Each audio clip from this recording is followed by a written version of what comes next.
Vous allez voir ou découvrir, à mon avis ce sera plutôt le cas, un film absolument formidable réalisé par Elio Petri en 63, Il Maestro di Vigevano, qu'on pourrait traduire par l'instituteur de Vigevano. C'est d'ailleurs le titre original du roman de Lucio Mastronardi dont le film est tiré, que vous pouvez trouver dans n'importe quelle librairie digne de ce nom.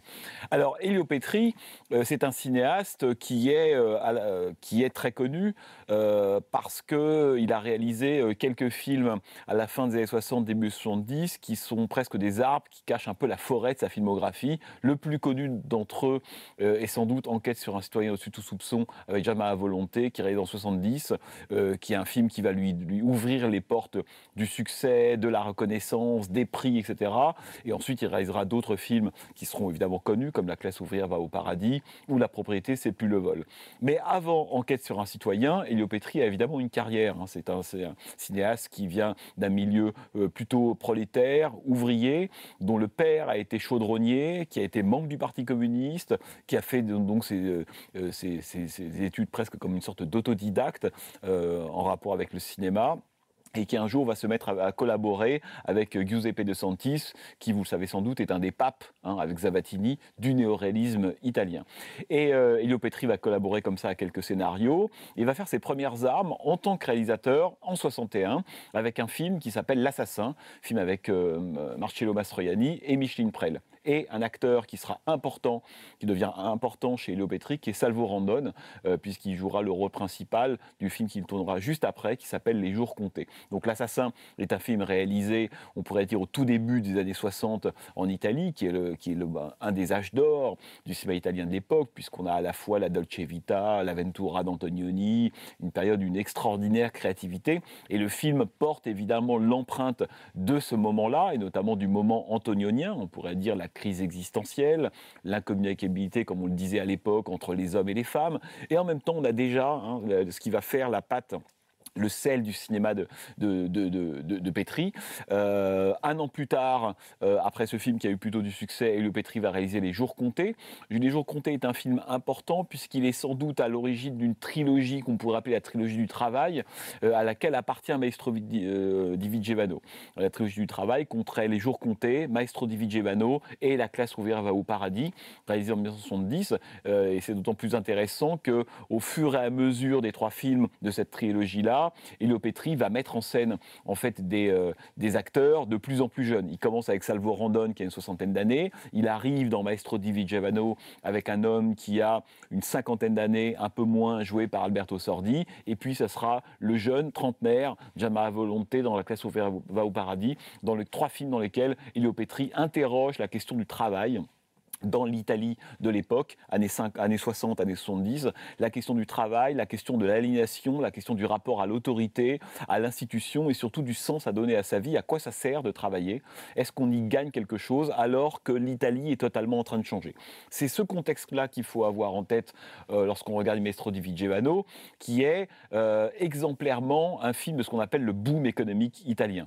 Vous avez sans doute vu Le Fanfaron, par exemple, de Dino Risi, Il Sorpasso, en italien, qui raconte cette espèce de miracle économique qui a commencé en 57 avec l'entrée de l'Italie dans le marché commun, et cette espèce de conversion accélérée de l'Italie à la fois au consumérisme, à un nouveau mode de vie, de nouvelles voitures, le frigidaire, un mode de vie complètement différent. Et évidemment, beaucoup de cinéastes italiens, et notamment dans la comédie italienne au début des années 60, vont filmer l'envers, on pourrait dire, de ce miracle économique, et notamment tous ceux qui ont été mis sur le bas-côté ou les laissés pour compte de ce miracle économique italien, le fameux boom dont De Sica fera un film en 62, notamment avec Alberto Sordi. Ce qui est évidemment passionnant dans Maestro di Vigevano, c'est que Petri, après avoir tourné donc L'Assassin et Les Jours comptés, va aborder un genre qu'il n'a encore jamais abordé, qui est celui de la comédie italienne. La comédie italienne, à cette époque-là, vit littéralement son âge d'or, et Elio Petri va donc tourner ce Maestro di Vigevano. Il faut rappeler, pour la petite histoire, que Dino De Laurentiis, le grand producteur italien Dino De Laurentiis, avait d'abord demandé à Petri de tourner Les Monstres, et finalement, ça sera Dino Risi qui tournera Les Monstres à partir d'un scénario en grande partie travaillé par Elio Petri, et il y aura une sorte d'échange de bons procédés. Elio Petri réalisera, lui, Maestro di Vigevano. Alors le film se déroule à Vigevano, hein, comme son titre l'indique, dont on nous dit dès le départ, à la manière d'une sorte de travelogue, de petit film touristique, il s'agit de la capitale lombarde de la chaussure. Et dans cette capitale-là, on va suivre un instituteur, Antonio Mombelli, joué par Alberto Sordi. Et cet instituteur-là est un personnage de Petri, on pourrait dire typique. C'est qu'il est à la fois pris entre deux désirs contradictoires et entre deux vies qui, au fond, ne lui conviennent pas vraiment. D'un côté, un travail d'instituteur, et de l'autre, auquel il est soumis à une hiérarchie assez ridicule. Et les séquences entre, vous allez le voir, entre Sordi, l'instituteur, et son proviseur sont absolument formidables. Et de l'autre, il y a sa femme, jouée par Claire Bloom, qui, elle, est la vraie incarnation du boom économique et qui veut pouvoir gagner plus d'argent. Hein, une espèce de femme qui s'est comme ça convertie au matérialisme triomphant. Et Alberto Sordi est donc quelqu'un qui est pris entre deux feux. D'un côté, on pourrait dire une dignité bourgeoise liée au statut d'instituteur, cette chose qui avait de la valeur quelques années auparavant, qui était respectée dans la communauté, dans la petite société italienne de l'époque, et qui, au moment du boom économique, n'a strictement plus aucune valeur, puisque la nouvelle valeur de cette époque-là, évidemment, c'est à la fois le matérialisme, les objets qu'on peut avoir et l'argent qu'on peut gagner. Et comment Alberto Sordi, qui joue le rôle donc de Mombelli, va tenter de concilier ou non ces deux tendances. Alors, ce qui est passionnant dans le cas de Maestro di Vigevano, c'est que le film, en fait, est pris lui-même à l'intérieur d'une espèce de paradoxe. On pourrait presque dire de schizophrénie, qui deviendra l'un des grands sujets d'Elio Petri, hein, qui mettra toujours en scène des personnages finalement qui sont des personnages schizophrènes, hein, comme si leur schizophrénie était le reflet de la société italienne, exemplairement Giada Volonté dans Enquête sur un ciel au-dessus de tout soupçon. C'est que le film est pris entre, on pourrait dire, est pris entre deux dynamiques qui, à première vue, pourraient sembler contradictoires. D'un côté, le désir contestataire d'Elio Petri, hein, de faire des fables souvent grinçantes, même parfois même grimaçante sur la société italienne de l'époque, donc réaliste, assez grave. Hein. Les jours comptés, son film précédent, est un film extrêmement grave, déprimant, qui raconte le malaise existentiel d'un homme qui à 50 ans se rend compte qu'il est épuisé et qu'il ne voit plus l'intérêt de travailler et décide d'arrêter de travailler. Le père de Petri a été le modèle pour ce personnage joué par Salvo Randone. Là, dans Maestro di Vigevano, Petri doit concilier deux tendances contradictoires. D'un côté, son désir de faire encore un film sur ce travail, d'ausculter, comme il le fera inlassablement, on pourrait dire les mots, hein, de l'Italie de l'époque et de cette Italie-là, du boom économique, du miracle économique, et de l'autre, il a Alberto Sordi. Alberto Sordi, c'est un des génies, hein, de l'histoire du cinéma italien, un des plus grands acteurs italiens de l'époque, qui porte avec lui, on pourrait dire, tout le poids de la comédie italienne. Sordi, en 63, lorsqu'il accepte de tourner dans Maestro di Vigevano, est déjà une superstar. Il sort d'une série de films absolument incroyable de l'histoire du cinéma italien.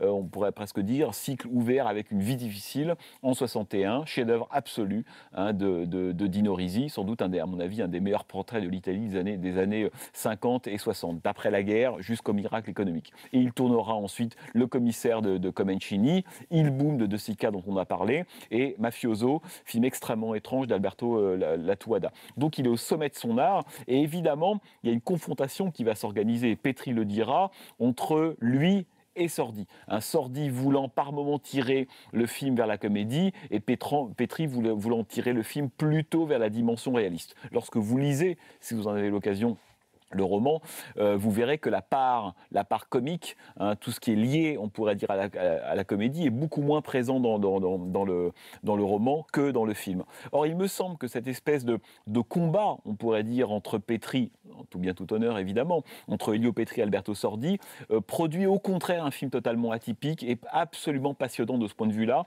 puisque Alberto Sordi sort de sa zone de confort. C'est qu'il ne peut pas à tout moment faire du Sordi. Quand bien même Sordi est génial, très souvent, on sent qu'il est obligé de se plier, hein, au désir d'Elio Petri et de jouer un personnage qui est un peu plus grave que ça, ce qui fait que le film alterne, vous allez le voir, des moments de pure comédie sordien et des moments de grande gravité proche du mélodrame, et ça à la manière de Petri, avec un style souvent comme ça expressionniste.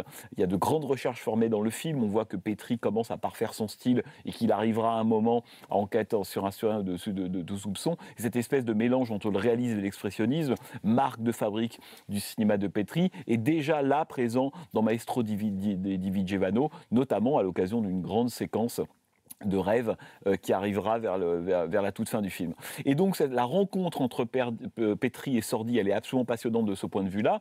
Et d'ailleurs, on aurait tort de penser que Sordi n'a tourné que dans des comédies pur jus.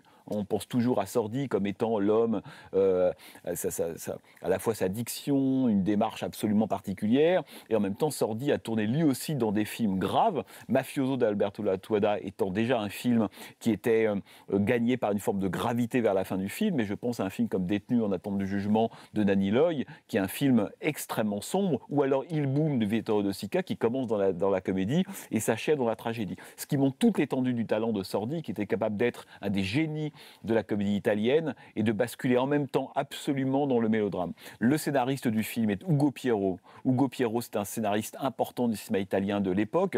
On en a parlé récemment avec La Mafia fait la loi. C'est lui qui avait écrit l'adaptation du roman de Sciascia et c'est lui là qui signe l'adaptation de Maestro di Vigevano et il deviendra le scénariste attitré de la plupart des grands films d'Elio Petri.